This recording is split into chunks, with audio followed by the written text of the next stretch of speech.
The Maoris are a Polynesian people who have occupied the southernmost border of Polynesia, New Zealand, for over 600 years. Recently, a contingent of Maori tribal elders visited Hawaii for a unique rendezvous.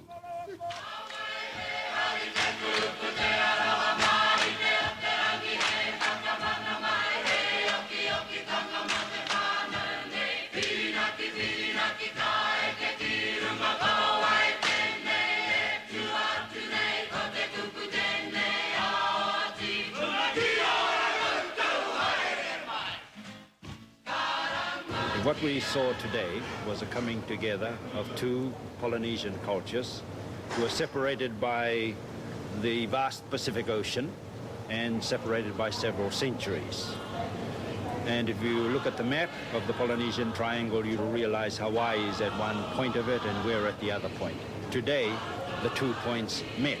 We came together in what was a very exciting moment for both parties.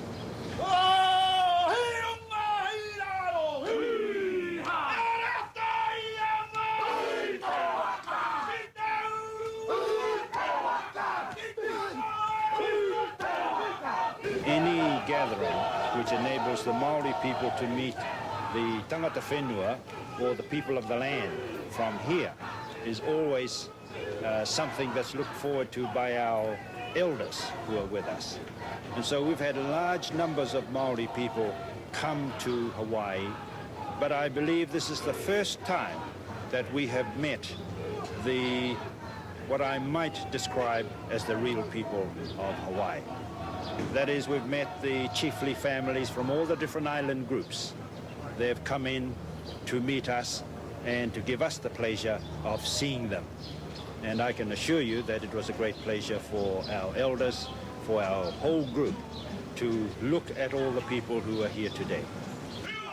Tangata, the Maori vision of man, child of the gods and master of the world, was the theme of the Maori carvings photographed by master photographer Brian Brake. It was held in conjunction with the 50th anniversary of Sir Peter H. Buck's directorship of the Bishop Museum, 1936 to 1951. Buck was a distinguished anthropologist who was known by his fellow Maoris as Te Rangi Hiroa, the heavens lit up with the rays of the sun. The exhibition focuses on the Maori culture of New Zealand in the period 1830 to 1930, a time of transition brought on by increased contact with the Western world.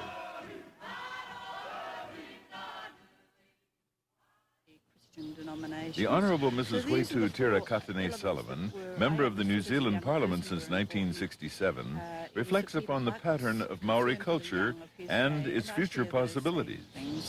We have here from New Zealand a young group. They have been appointed by government as cultural ambassadors. Their average age is 15. In fact, the youngest is 10 years. I have just talked with them of their appreciation of today's ceremony, and I was fascinated. Firstly, they saw a very close similarity between the Hawaiian culture and our own. Some of them followed the language and understood quite a lot of it. I don't think they had realized how close we were. From their viewpoint, they have registered delight about this. There is a belief among them that we should have more cultural exchanges, therefore. They are so delighted to find others who speak a similar language, who look similar, who have similar interests, and I think this is another good thing.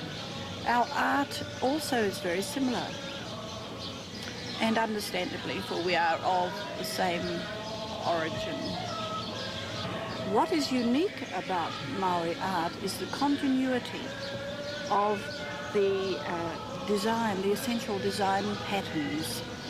You do not find this with pre-Columbian art nor with Greek art.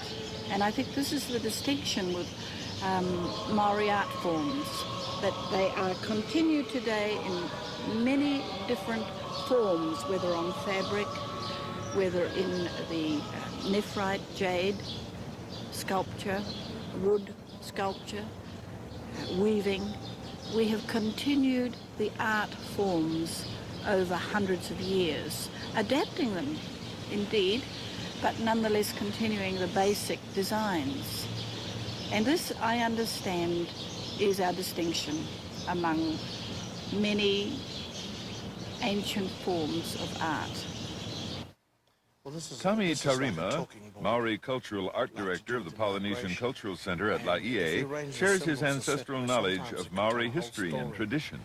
And this one, it gives the migration of our people. It's from a place called, this ancestral place we called Hawaii. It says, before we left the gathering place of ancestors, we offered up our prayers to our gods to direct us across the Pacific in our canoes to a land south. We would follow the stars and the moon by night, the sun, the migratory routes of the birds, and the currents of the seas by day. It was the eyes of a woman that first saw New Zealand, and she mistook it for a cloud on the horizon when the first canoe came. And so the reason for New Zealand being called Aotearoa by our Maori people, because it means, translated, through the eyes of a woman, land of the long white cloud, taken from this story. They wept many tears when they arrived, white. They had crossed the great and lonely Pacific in yellow. Tears for loved ones they left behind in Hawaii. Black. Not everybody made landfall as they crossed the world of Tangaroa, guardian of the sea to us in Polynesia. And so they would chant these stories. Like Popo e tangia matamaki te kahima, na waiho me tiki ake ki te paua ukai.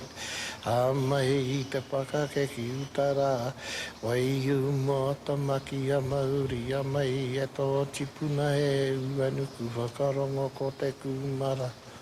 Ko parinui te rā, ka hiki mata te tapuai o Tangaroa, ka whai mata te tapuai o Tangaroa, Tangaro.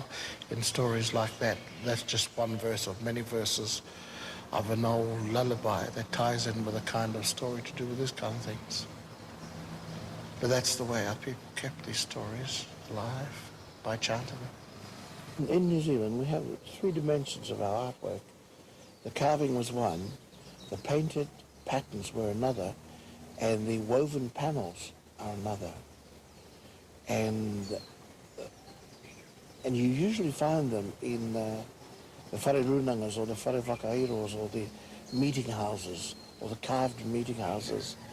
And you'll find them all over New Zealand.